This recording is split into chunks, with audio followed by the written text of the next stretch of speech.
Welcome to newspaper analysis session of May 30. So topics that we are going to cover today are, so we'll look into Kerala state specific disaster announcement. We have already seen the container ship which met with oil spillage or which met with some accident nearby Kerala coast, and what kind of implications it is going to have. Initially we thought it would be okay, we have prevented from any kind of disaster, but the way things are leaking out from that sunk ship, the state government has announced that it is a kind of disaster. So we'll look into that. So I'm trying to add certain other aspects related to the disaster management here. So we'll try to understand little more things about the disaster. And then Panchayat Advancement Index. This was also in the news a couple of months back as well.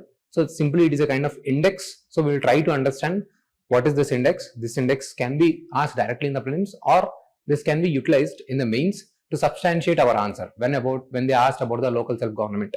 There we can talk about this index to highlight the progress of our local bodies. Then BankNet, we'll see what is this, again some kind of fact information and also the content which can be utilized for the mains. These kind of small things, factual information can be utilized in the mains answer writing. The way we are progressing in the governance, the way we are taking initiatives to enhance our good governance deliveries. Okay, so governance means the way goods and services are delivered by the government. Good governance means when it is matching your expectation. So in order to transfer from governance to the good governance, governments will keep taking various initiatives. So we will look into those aspects. The same thing is ECI net. All these things fall under the same category. Then we will also look into another animal that was in the news, wild dogs. Yesterday we have seen dugong. Now we will see wild dogs. So the last distribution of these wild dogs, what kind of conservation status does currently these animals have. So if you see, so the way we are progressing, every time we are looking into some animals, over a period of time we will get familiar with different types of the animals that are in the news. So UPSC will be asking more or less on these same lines. So you will not get confused when it is asked in the prelims. Then I have taken up things related to the removal of the judges as well, so that it gives you a little more clarity. Then one article was there on the special category status, though it is not very important article. Just I have thought to give you some information on the special category status. Okay, so this is about the main headings. So what is the scenario in the newspaper main heading? Major setback for Trump as US court blocks tariffs. So if you are updated, okay, today's news was it is already overturned by the appeal court. Okay, so Trump has announced various kinds of taxes. Tariffs means taxes on different countries like Canada, China, even they have imposed on India, but it was paused. Okay, so the their court, their federal court has struck down this thing, saying that is not a right thing. President does not have powers to impose all these kind of things, but they went to the appellate court, and the appellate court has halted the lower order, the lower court's order. Okay, so this is the update, but nothing much from the exam point of view as of now. We need to know just bigger picture, bigger perspective. Okay, the USA government is imposing taxes. They are violating these rules-based order under the WTO. So this bigger analysis is required. So they are basically trying to halt the progress of the China, you can say, or in order to make the America great again. So they are doing all these kind of practices. So just we need to see the big picture. We do not know where this point, 1 or 2 point analysis can be utilized. The individual independent question cannot be asked on these questions, but we should be aware. Okay, this is what happening in the global scenario. Okay, you might have seen. Okay, see, US government is also imposing visa restrictions on the students. Basically, they want to target the Chinese students. I have already told you, the Chinese students, they are joining in this USA universities, and they are taking up some anti-state activities. Not every student, certain students. So USA wants to restrict visa for those students, but it cannot say only for the China students will block. So basically they have brought some kind of strict regulations to the visa. They have basically not initiated new visa timelines for the people who want to apply for the visa again. Okay, if you have to apply for the visa, you will get the date if you are a student. So they have made some kind of delays now to make the reforms and all. Again, not much from the exam perspective. Just you need to be aware this is what it is happening. If it is something from the exam perspective, I would have taken from the PDF. Now see here, Kerala government declares Kochi ship wreck a state disaster. Now let's understand little bit more from this aspect. So whenever a state announces the disaster, okay, it is basically declared by the state government, not the central government. So is there anything like a state disaster? Do we have anything like a national disaster? Is it announced by the central government? So this question should come into your mind. But there is no such thing as a national disaster. Okay, there is a disaster of serious concern or severe disaster. Okay, see here, no provision for the national disaster declaration under the current guidelines of the State Disaster Response Fund and the National Disaster Response Fund. There is no provision to declare any calamity as a national disaster. The responsibility for the disaster management primarily rests with the state government, with the central government providing the logistical and the financial support. Okay, so at the max, there is a like a disaster of with higher severity. Only that line is there. There is nothing like national disaster. This is the thing that you need to know. Okay, so or else in the prelims you will get trapped. Not only just in the prelims, even for the mains you need to know. You need to understand. The state government has a major responsibility to handle the disasters. So that's why you have the State Disaster Response Fund, SDRF, and with the central government there is a National Disaster Response Fund. When the disaster is of very serious concern, then the central government will also provide funds that are there in the NDRF to the state to handle the disasters. But always these are the controversies. So once it has happened in the 2018, okay, Kerala was met through some kind of very severe disaster. Even in the few years back, there was a landslides. So state government say this is the bigger concern. It has to be declared as a national level disaster. But in the newspaper, these kind of terms come. National disaster. Kerala is asking for that thing, national disaster. But there is no such term. Okay. Even the disasters which demand money from the central government due to its severity, sometimes because of the political reasons or something because of the political issues between the central and state governments, it was not considered as a serious concern and funds are not shared which are there in the NDRF. These things you will keep on looking in the newspaper. You keep coming across such a kind of conflicts between the central government and state government regarding the disaster management. Okay. So now what is the thing that you need to understand? So we are understanding there is a State Disaster Response Fund. When there is any kind of disaster in the state governments, using this money, state government will handle in order to provide any kind of relief, not the compensation. If death has happened, I am giving money, that is a compensation. Here we are providing some relief. Okay, and again this is also not the activity that is taking care of mitigation. For suppose Kerala understood there is a landslide happened this year. So now I have to rescue people. This is what comes under the relief. I have to help people. This is what it means by relief. I am not working towards minimizing future occurrence of landslides. When I am working on that is called the mitigation. Understand the word clearly. There is a difference between mitigation and the relief. Currently, here can you understand? This is the State Disaster Response Fund. National Disaster Response Fund. When some activity, some disaster happens, then they are responding in order to provide the relief. So far, we did not have any kind of money for the mitigation purposes. There is no National Disaster Mitigation Fund and State Disaster Mitigation Fund. Mitigation Fund means you are preventing that event from happening. You are taking some kind of measures so that you don't get the floods. Maybe desiltation activity, which we are talking about. If you see in the newspaper, even in the Mumbai, okay, they were all talking about the same factor. When they are aware the flood, there is going to be rainfall, why are they not desilting their lakes, water bodies? Why are not they going for the proper solid waste management? No, for that, can't they use this State Disaster Mitigation Fund if they have the money in this? But it was not constituted for a very long time.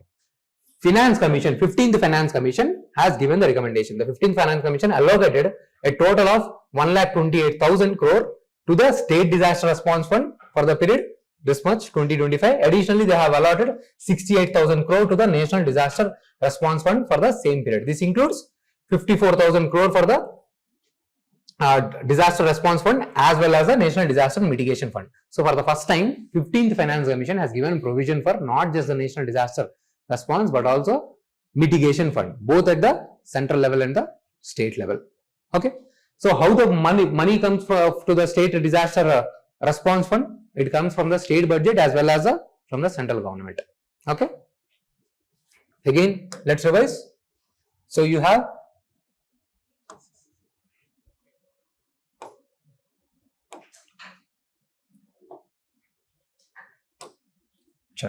So you have at the national level, you have National Disaster Response Fund.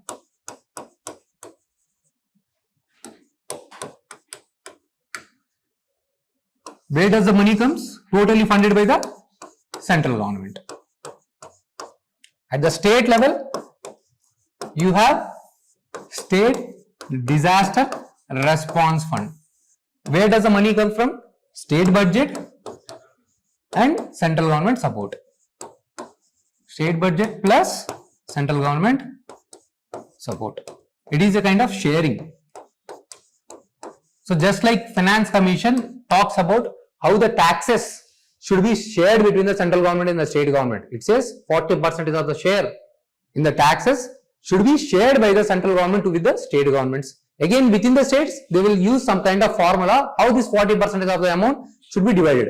Now they have said some 1 lakh or 20,000 crore or something. Now again, they will be sharing between different states depending upon their vulnerability index. Different states will have different vulnerability, not same state, every state will not have same kind of vulnerability. For suppose, let's say state Madhya Pradesh, okay, maybe they are not facing that level of floods, assuming that, saying that, okay, the way the Kerala is facing. So based on this vulnerability, they will be dividing the funds. They have said 1 lakh crore. This 1 lakh crore will be divided between the different states based on the vulnerability profile of that state. Previously, it used to be based on the expenditure. It used to be based on expenditure each and every state makes for the disasters handling. Are we clear so far?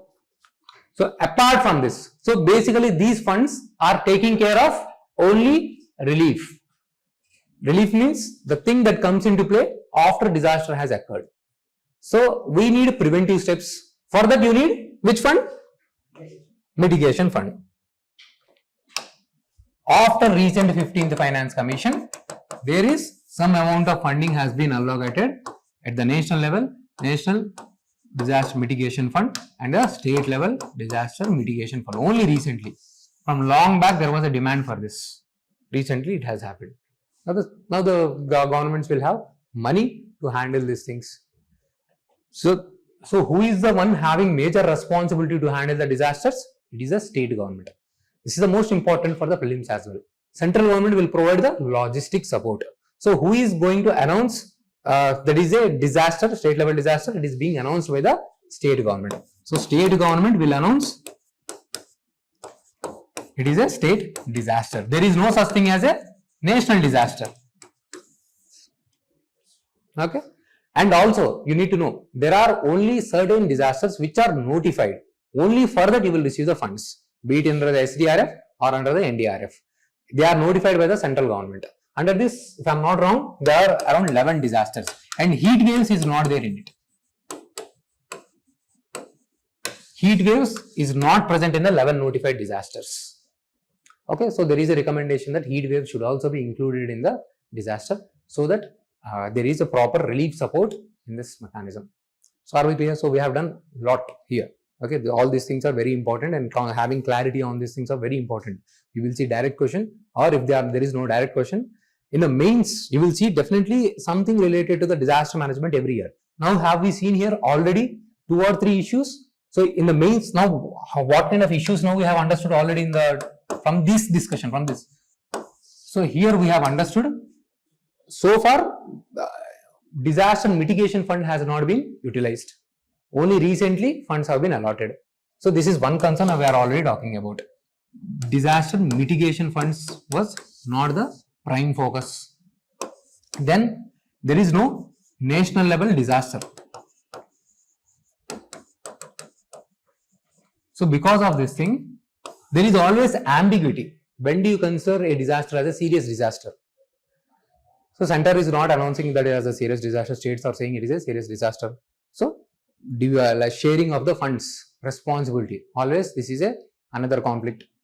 This thing we can say, and always there will be some state versus center versus state, other kinds of the conflicts, responsibility sharing, because central government here is providing the logistic support. Entire responsibility is the state government, because sometimes state government will say we are not getting the support of logistics from the center. Okay, these kind of conflicts you will always see. These are the three things as of now that you need to understand. Later on, we will also try to understand other factors. We have the Disaster Management Act 2005. Okay, based on this, you have the National Disaster Management Authority and the State Disaster Management Authority, who are giving policy guidelines, how to handle the disaster. As per this only, you also have the National Disaster Response Force, both at the national level and the state level. Okay, we will get into the Disaster Management Act some other day. Okay, just I am telling you, there is a act, legal backing to handle the disasters at the national level and the state level. So we have institutional structures to handle the disasters. I told you what is disaster. What is the difference with the hazard? Hazard means any kind of event, any kind of event which has some kind of challenge to the man. Okay, but only when any kind of loss happens to life or economy, then we'll consider as a disaster. Hazard is basically natural event. Just some event has happened. So if some kind of earthquake has happened in the desert where there is no human presence, there is no loss of life, then you will call it as a hazard. Only when it has led to the loss of life or some kind of destruction, then you will call it as a disaster, right? So we are calling hazard as a disaster based on factors which are nothing but vulnerability factors. Now, can you guys think various vulnerability factors? This is the homework I am telling you. Think from the political dimension, think from the social dimension, think from the economic dimension. This was one of the UPSC mains question. Discuss different types of the vulnerabilities India have. Okay, for suppose I am giving you one idea. Earthquake in the desert where there is no population. Compare it with the earthquake in the area where there is a nuclear power plant. Okay, consider a kind of cyclone activity where there are good number of old age who cannot move or run towards the higher highlands. You have the social vulnerability, geographical vulnerability. Let's say you have area where there are very huge dams. Now, if any earthquake comes in that area, if there is break in the dam, doesn't it cause floods? So think. I'm giving you line of thought. I want you guys to think at least 5-6 points of different types of the vulnerability. Now currently our way of handling disaster has changed. Initially it was responsive or reactive. Once disaster happens, then we will act. But now after Sendai framework, now we are trying to act in a preventive manner. So we will do this vulnerability profiling for the various disasters and we will make a disaster management plan. So understood the basic about the disasters? So go through this thing, okay? We'll come back to that thing again later on. Now Panchayat Advancement Index. Understand these two paras. See this, I have made these two paras.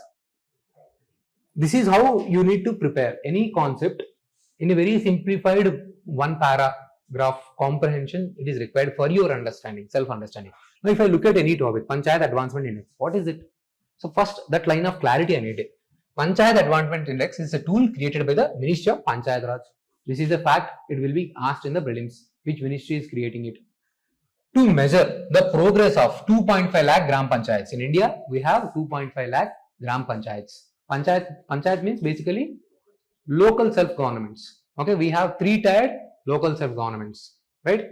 Okay, at the village level, at even the blocks level, and at the district levels. Okay, Gram Panchayat, Panchayat Samiti, and what is the higher level? Not the municipality. Municipality is for the urban areas. Okay, Jilla Parishad. You have different type of composition for the rural areas and the urban areas. Okay, so this in the rural areas you have 3-tiered hierarchy. In the urban areas, you have types: municipality, municipal corporation. It is not tiered, it is not hierarchical. In the rural areas, it is hierarchical at the gram level, okay, at the village level, and then intermediate level, and then at the district level. Okay, these are in a hierarchical manner, vertically interconnected. But in the urban areas, the local bodies government is not hierarchical. There are different types: Nagar Panchayat, municipality, municipal corporation. These are the different types of the urban local bodies. Okay, so now we are focusing on, we have so many villages. So totally you have 2.5 lakh gram panchayats. Functioning of these gram panchayats is very important. Now see, if you guys have any kind of generally, if you guys generally have any problem regarding your understanding of your concept or any class scheduling you want, since I am here, you will immediately reach out to me. Or first point of contact, you will reach out to me, sir, these are the things that we are facing. It would have been this way, we wanted this way, whatever you will do. So first point of contact is very important always, right? For the people also, in order to development to take place, these gram panchayats are the first point of contact. This makes the governance actually happening by the people. You guys are coming together and then electing the panchayat. Okay, so you guys can directly say these are our local area problems, and then you can easily see the progress, the transformation that is happening. So these local self-governments are very, very important, and this has been given constitutional status through 73rd and 74th Amendment Act. Previously, we do not have the local self-governments in our constitution. Eventually, we have realized this thing. These local self-governments are important. Even after independence, post-independence, few state governments have come up with this community development program, which is nothing but the local self-government in a smaller way. But every state was performing its own way. There was no standardized method. So then the government thought, let's bring a kind of standards. Let's make it a constitutional obligation that every state government should bring this local self-government. This makes government inclusive. Okay. So now we are trying to check their performance through some kind of index. We need to have data. I told you previously also, when there is data, we can do the evidence-based policy making. We can do skill development of the required villages. We can take various other measures as and when required. So it is a tool created by the Ministry of Panchayat Raj to measure the progress of 2.5 lakh gram panchayats across India in achieving localized sustainable development goals. It evaluates panchayats based on various themes like poverty alleviation, health, infrastructure, governance, using 400 local indicators. These themes align with the global developmental goals. The need is, it is a desire to empower the local governance and drive the development from the grassroots levels. By providing the clear assessment of each panchayat progress, it helps to identify where it is required improvement and where we have to allot the resources. Now clear? So on over 400 indicators, there is basically assessment of the panchayats. 2.5 gram panchayats, 2.5 lakh village gram panchayat. So accordingly, we will do allot the resources. This thing can be done here. This thing can be done here. So based on this thing, ranking will be given from 0 to 100. There will be scores. Okay.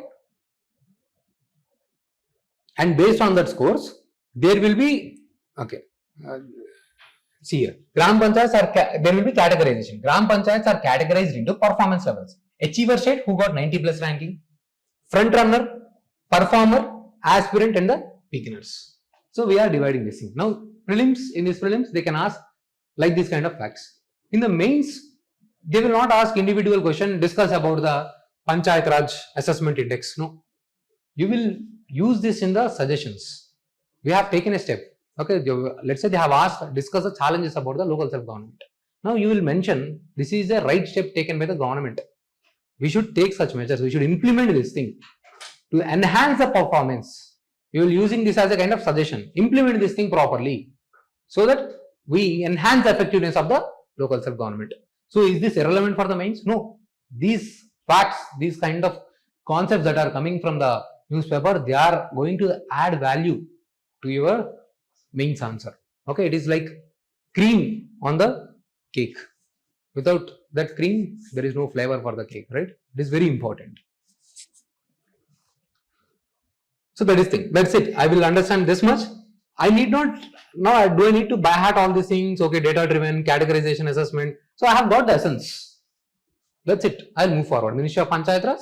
Okay, then achievers, front runners, those criteria I'll remember 0 to 100 score. That's it. I'll move forward. Now I will be able to generate, if it is there, if they are asking significance. Do I need to see the points to generate the significance? I can myself tell, say, performance of the local bodies can be enhanced. Accordingly, resources can be allotted. Accordingly, evidence-based policy makings can be done. Okay, like this, I will be able to generate the points. So this is what we need. Okay, now next, banknet. This is also the same way, similar to that. In the same way, how we are enhancing the performance of the public sector banks, or how we are strengthening our governance. There I will use these points. Banknet. Now basically every bank will have certain assets. Now I have taken a loan from the bank. It will not give normally. Okay, it will ask for the collateral. Collateral means something I have to show. Okay, it can be anything. Okay, if I don't repay back the loan, banks will take that property. I should show something as a proof. Okay, that is called as a collateral. In this way, if say I will be given, I was given loan, but I have to pay the interest on it. For 90 days, I have not paid any interest or any principal amount. I have taken 1000 rupees and let's say 10 rupees is the interest.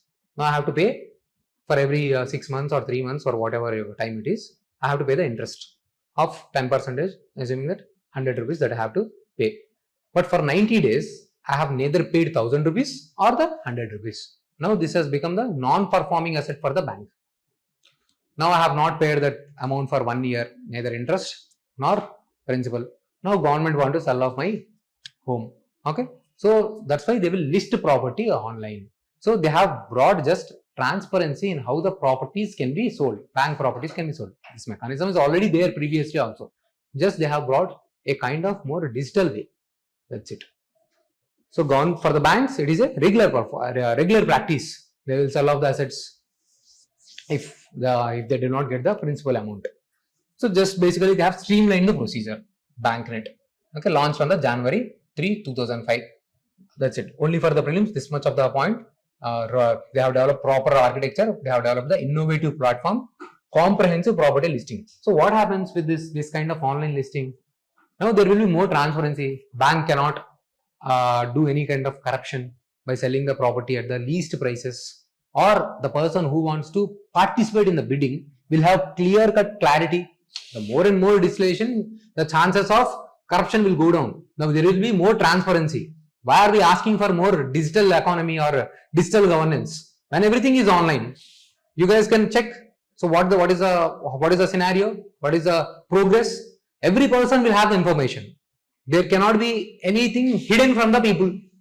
So again, this is converting governance into the good governance. Good governance means what? It is a value based. From the ethics point of view, from the GS4 ethics point of view, when I say good governance, it should be matching my expectation. I should feel, yes, the way government is functioning, it is good. Then I will say good governance. Now, I will feel that way when there is transparency, when there is no chances of corruption. Okay. So if there is good governance, then will I be able to pay more tax? Or else I will say, people generally will think, what is the perception people will have? Anyway, their money is not properly utilized. Anyway, see, the roads are not well maintained. Anyway, the politicians will take that money. Okay, they will not utilize for the entire development. This is the kind of perception. Just why people evade the taxes.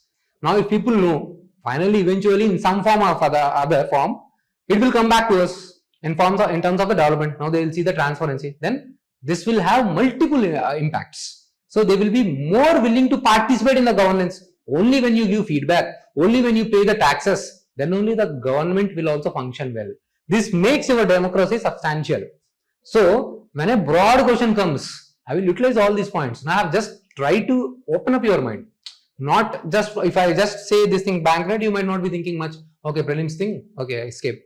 But when we say, the question is asking me about the governance, good governance, digital governance, I will talk about these initiatives. Now same thing, whatever the Election Commission of India has taken. It is the same. See here, ECI net. So basically Election Commission runs various apps. Okay, if you have any kind of doubts regarding your registration, or if you want to lodge any kind of complaints regarding the way election procedure is going on, if any mischief or wrong practices are going on, to complain these things or to give any kind of feedback or receive any kind of services, there are multiple apps. Now the EC Election Commission of India is developing one app. You don't have any kind of confusion, just you log into all that app. So you will get that drop down box, whatever the services that you are required or whatever the grievances you have, you can easily get into that. So instead of visiting 40 apps, it's good, right? You are visiting only one app. Again, enhancing the efficiency. Again, good governance, digital governance. The more simple it is, the better. The greater the simplicity, greater will be its usage. If it is very complicated, will I be able to use it? No.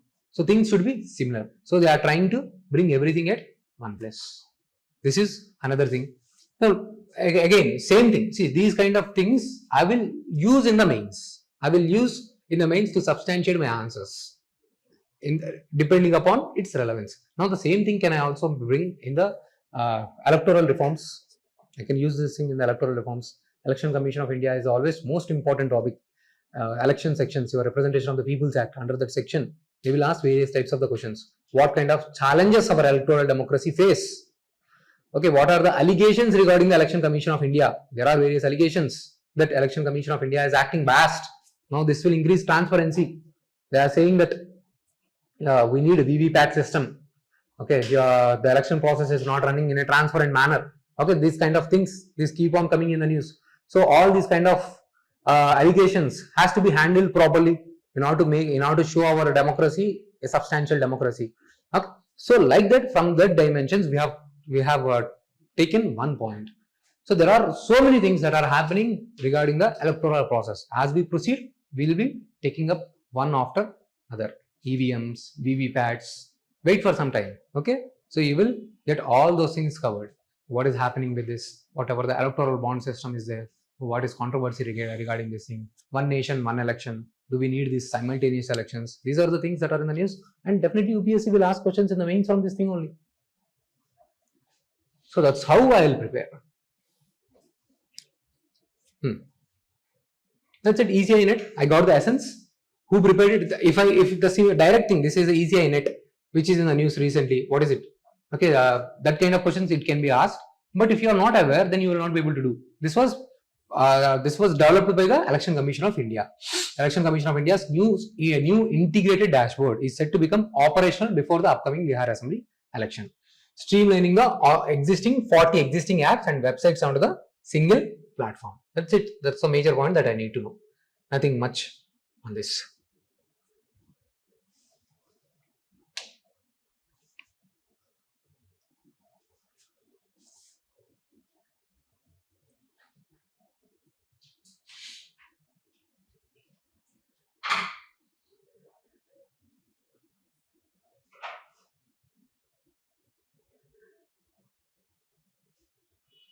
Is that tobacco one?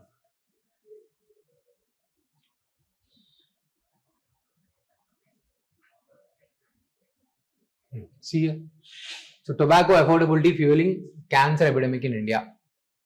So we have imposed the taxes on the tobacco, but still, like, people's earning capacity has increased.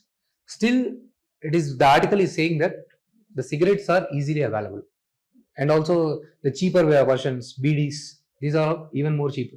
So people's tobacco consumption is increasing, and tobacco has directly related with cancer. So it is very important government take measures for this tobacco. This is the context.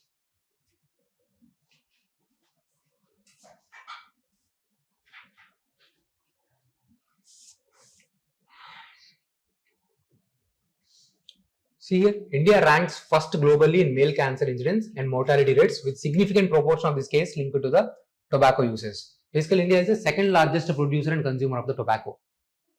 We have also seen tobacco board. Where is it? Tobacco board we have already discussed. It is in the Andhra Pradesh, Guntur. So the problem here is the mindset also. Okay. The cigarette consumption is being glorified in the movies. In India, people blindly follow the film stars. Okay. So whatever their hero does, especially teenage kids, 14, 15, 17, they do not know anything, they don't have much application of the mind. So if their hero is shown as some kind of cool guy smoking cigarette, Generally, it is shown in every movie. I get surprised why they are doing that thing. When they have some kind of, what do we say, a kind of respectable position in the society where the youth is following them, then they have the moral responsibility to showcase or present things which are good for them. Okay, now it is not possible in every movie to highlight the good things, but if you can see, as a general rule, cigarette is shown as a kind of something cool. If for suppose in the Arjun Reddy movie, if they are showing drinking alcohol or smoking and all, there they have shown that character itself has some kind of problem. That is understandable. But in other movies, a good guy, a hero, just driving the bike, smoking cigarette to just fight with the villain. Or okay, this does not make sense to me. Okay, he's just coming out of car, smoking cigarette. Okay, now the 15, 16 years kid, they will think, oh, so if I smoke this way, I look cool in the college. This is how they will get attracted to these kind of things. Instead, it has to be shown a kind of kind of activity. Okay, some kind of attitudinal changes should happen. They should not feel this is a cool activity. It is cool when you are not getting affected by the life challenges. It is cool when you are working hard. It is cool when you are balanced, when you are stable, when you are not displaying arrogance, when you are not displaying attitude. That is a cool attitude.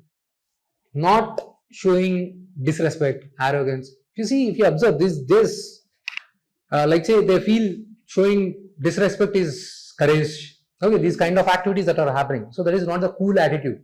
Okay, so that there we should take the measures. This is the prime factor. Now this is the economic burden and health risks.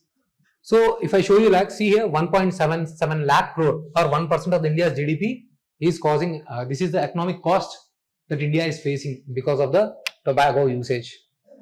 Huge economic cost. And for the tobacco cultivation, you need a large amount of wood and a huge amount of water is also required. So this is not environmentally friendly crop. We have also seen the cigarette butts, they have the plastic material, microplastics. Again, that is a serious concern. So this is not environment friendly, causing environmental pollution, health factors, but then why the government is not serious? Okay, so we have major law here. Did I mention here?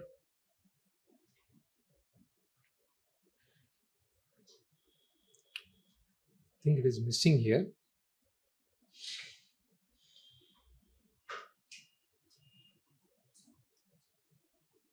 It must be mentioned in the article. Okay, major law, COTPA Act, something like that, COPA Act, okay, 2003, which takes care of all the supply chain of your tobacco, like say production, marketing, distribution. So using the same act only, we have made that smoking is injurious to health. Okay, generally public smoking is not allowed, and also you cannot promote the smoking in the advertisements. But what the people do is they'll use surrogate advertisements. That means basically they are using the same brand, but they are not promoting the cigarettes. In the end, they will show the brand, but they will not show the cigarette. They will show something else. Okay, somehow people will get attracted to they will realize. Okay, somehow they will not, for suppose they want to highlight the liquor, okay, or any kind of whiskey or anything. They will not directly show the whiskey. They will show something else. Then finally that brand will appear. This is called surrogate branding. All these are the practices, and this act has to be amended, which was passed in the 2003. We need stricter implementations, but generally this tobacco industry is very strong. Government is not able to impose stricter rules and regulations. Second thing, very large scale, in a large scale manner, in a huge manner, farmers are dependent on this thing. It is a livelihood activity for many farmers, tobacco cultivation. This is the second factor, second challenging factor. And third factor, it is also very good revenue to the states. Okay, so government should take proper stand here. Now this can also be asked in the ethics. Now they will say, they will give you case study. You are a district collector or some CM. Okay, you have to recommend to the CM. So you know, if you destroy the tobacco crop, people will lose their livelihood. But youth are highly addicted to the tobacco. What will you do? Okay, now you need to think from all the perspectives, from the rational perspective, from the practical perspective. You cannot be idealistic. You cannot say, okay, I'll impose ban. Okay, if anyone, if I see with a cigarette, I will beat them. Okay, you cannot be that way idealistic. You need to be pragmatic. What is the most practical solution here? Okay, So one thing you can say, I'll impose the taxes. Meanwhile, I will provide the support to the farmers to get rehabilitated into some other activity. I'll do the skill development. And for the people, for the students who got addicted to the smoking, I will bring some kind of de-addiction centers. It is also important. If you don't bring these de-addiction centers, then nothing will work. Okay, somehow the person who is addicted, they will find a way out. If you impose things, I'm saying impose. Okay, every time change should come from within. If you guys are not willing to study, if I impose a strict rule that everyone should be in the class from morning 6 o'clock to evening 6 o'clock. Okay, you will be in a class and then you will take the mobile phone from somehow you will find a way out, or in the class you will sleep, something. But if there is something internal call, I don't have to impose or ask you something. Even if you are at home, you will find a way out to study more. You will find a way out to reduce the diversions. So these things, this is what it is required even in the tobacco thing. From the movies, from film stars, there should be need for change. We need to impose taxes. We need to rehabilitate the farmers. Then we feel we should go for the better cropping pattern. Now you have seen, they have asked on the spice board, not spice board, what is the, they have asked on this turmeric.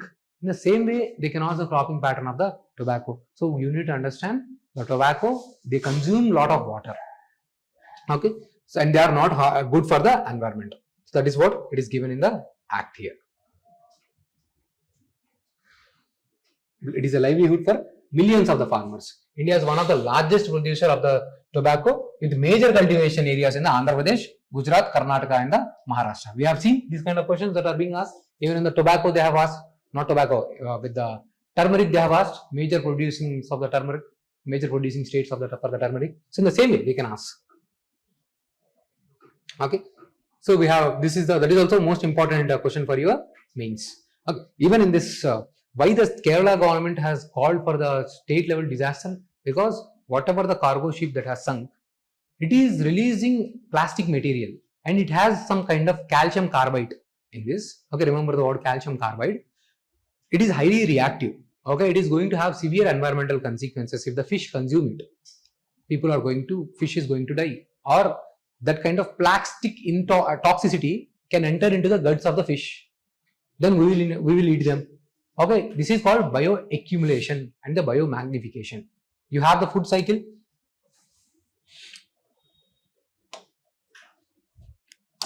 Okay, for suppose now there are fish. Say fish is taking little bit. Now one human will be able to consume all the fish. This is because of consumption, it is accumulating in its gut, then we will call as a bioaccumulation. Now here, this person is consuming 4 fish.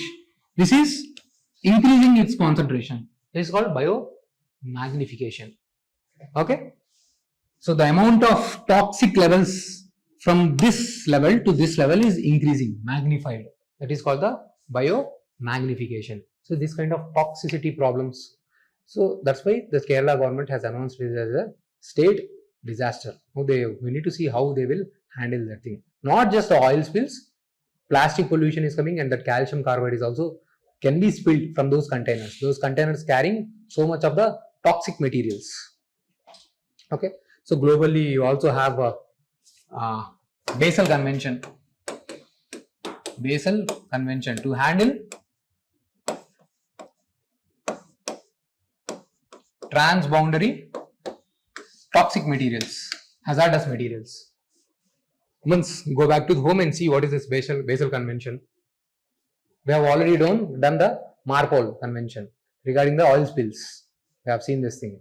Okay, to handle the oil spills, prevent from oil spillage, to check the prevention of this oil spillage, or how to respond to this thing. So Marpol International Convention we have seen. Okay, so now see this thing also, Basel Convention.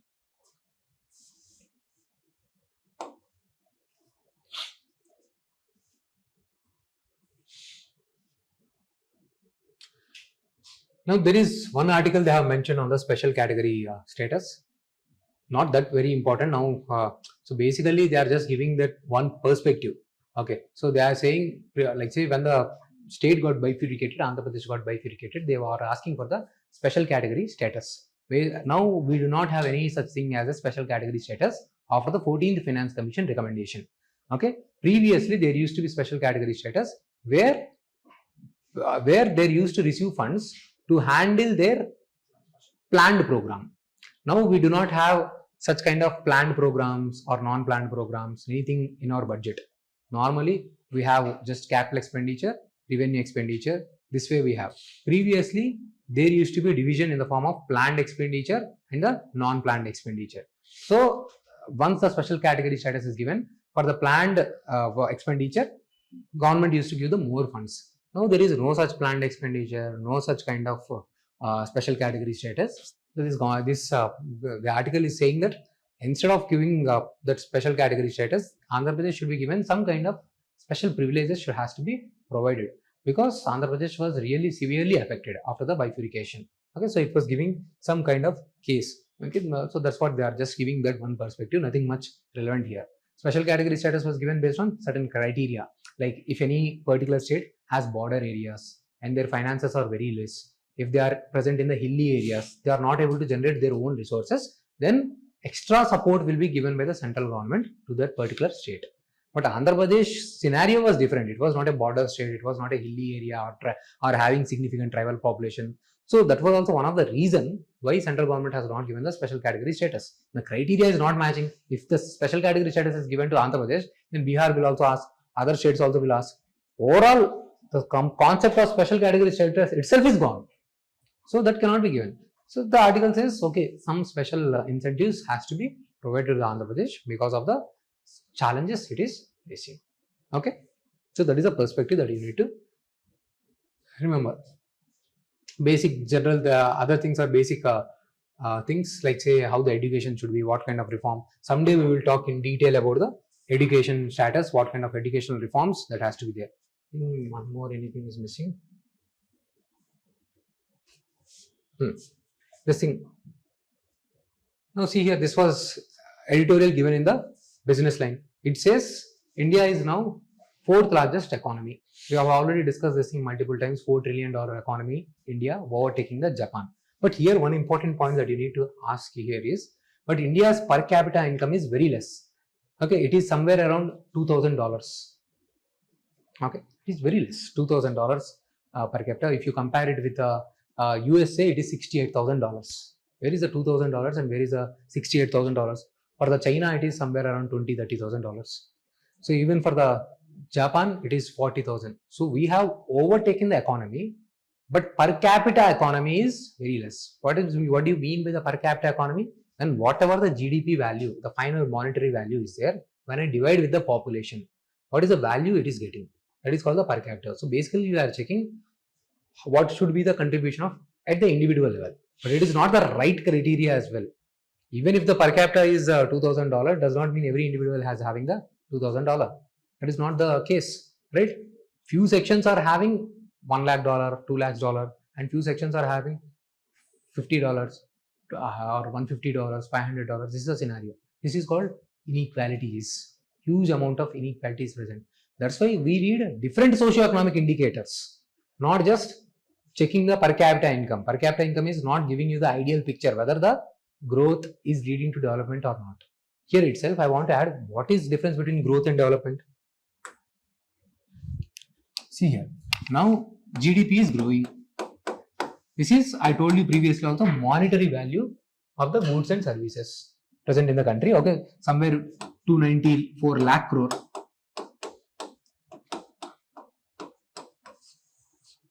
Or 300 lakh crore you can take, or $4 trillion.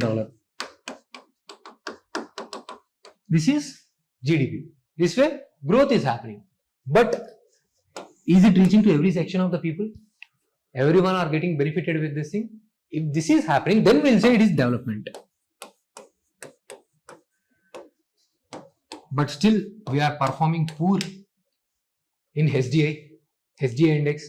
Just this is like one parameter. In order to understand whether inclusive growth, the growth of every section, sector is happening or not, we see various parameters.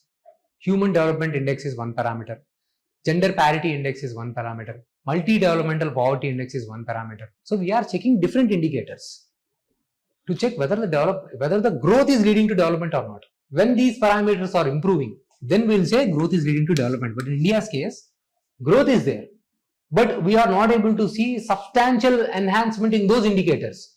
Still, in hunger index, our rank is more than 100. In HDI, we have some 130th rank. HDI is based on knowledge, health, knowledge and standard of living in that country. Average of health, knowledge and standard of living, 3 criteria. All those parameters we are not performing well. In the multi-dimensional poverty index, there are, I think, 10 to 12 indicators are there. What kind of fuel you are using, what kind of house you have, kacha house or pakka house, do you have electricity, access to clean water, okay, so clean sanitation do you have, how much amount of money you are spending on consumption of some basic items like food and all. So various parameters will be taken care. So if you check on those parameters, there is no progress is happening, but not substantial progress. Then we cannot, the article says we cannot be happy. So it says we are 4th largest economy, but if you compare the Japan's population is very less. Maybe your population of one state is equal to Japan. So they are having that much of economy for maybe just half the not even half the population, maybe 25% of the India's population. So they are enjoying that much of benefits. In India's case, that money has to be distributed among such a huge 145 crore population. So we should also see the other factors. That's what the point article is trying to highlight. Now you got the essence, you have understood. So it's not about the growth, it is about the development. This is where we are concerned. That's why we have in the syllabus inclusive growth. Inclusive growth means growth of every section, every gender, every sector of economy. So how will you identify whether this is happening or not? That's why, do we see only by GDP criteria? No. I will also check other criteria. HDI I will check, multi-dimensional poverty index I will check, gender parity index I will check, hunger index I will check. This is giving me criteria. Socio-economic caste census, SECC, okay, and also Niti Aayog's poverty index I will check. So then I will see whether the growth is translating into development or not. If it is not happening, then what needs to be done? Then I will focus on health. Then I will focus on education. Then I will focus on the roads. This is called social sector spending. Clear? These concepts, this understanding is very important. This is how you will write the Ming's answer. This is the analysis that you have to develop. I have also given removal of judges. See, we have, in order to remove the judges, you have the Judges Enquiry Act. Using this act, there is a proper procedure. So impeachment is the word only used for the president removal. For the other things, you will generally use removal. Okay. So only these are the things that are mentioned in the constitution. If there is a proved misbehavior or incapacity. So first, initiation of the motion in any house of the parliament. If it is in the Lok Sabha, 100 members. If it is in the Rajya Sabha, 50 members. They'll enter in the house and they'll say, we need to remove this judge. Everything in the parliament will be discussed in the form of motion. Okay. So motion means basically it's a kind of discussion with voting. Okay. So they will say we have to remove this judge. If 100 members sign in the Lok Sabha, then they will submit it to the speaker. Speaker has discretion whether to accept it or not. Once it is accepted, then 3-member committee will be held. 3-member committee consists of Supreme Court judge, Chief Justice of High Court and a distinguished jurist. Then they will submit yes whether the allegation are true or false. Then again it will be passed. It has to be passed with 2 criteria. One thing, special majority. It has to be passed with a special majority. 2/3 of the members present and voting plus 50% of the absolute majority. Okay, total majority of the house. What is this? What are different majorities? This we will study in the polity class. Okay, I'm not getting into the details. So once this is passed in one house, then again with the same majority, it has to be passed in the other house as well. Then once the president signs it, then it will be passed. So question will come from this area. If you have seen, there was a question on anti-defection law. There was in the news anti-defection law from long time. There was a news on the Supreme Court judgment regarding the governor's powers. Can he reserve the bill for the president or not? What is the timelines the Supreme Court has imposed? But they have just twisted the questions. They try to check your conceptual clarity. Okay, they have asked anti-defection law. Here the decisions on the anti-defection law will be taken by the speaker or the president. Very simple question. Okay. They have asked speaker or election commission, something they have asked. Okay, all the decisions generally they are in the anti-fiction law. It is taken by the speaker. Then there will be judicial review. So question will be from there, but it will not be very direct. If it is very direct, it will not be a UPSC exam. It will be very smaller exams, state exams. It will be like that. Okay, so UPSC will make the question applied. So from here also, content will be the same thing. Everyone will study same thing, but they will not ask direct question. We do not know in what way they can twist, but you should have the conceptual clarity. Using this thing, you have to do the inference. This way. Okay, possibility in this way. Or in the UPSC main, since it is making so much in the news, they can ask direct Lakshmikant based question. Discuss the procedure of the removal of the judges of the Supreme Court or High Court in India. So if the person is not revising their Lakshmikant, they will not be able to write this process properly. They will miss somehow. Okay, easy question, missing the marks. Now things that are coming in the news, I will consolidate them well. Whoever is writing mains, whatever the topics in the news in the last 1 year, they should revise them very well. Questions will definitely come from that area and you should give the solid content for that question. Okay, this is how we will prioritize the topics. Right, so that's all for today. Thank you. Have a great day. Any doubt? Huh? Wild dog. Wild dog. Which?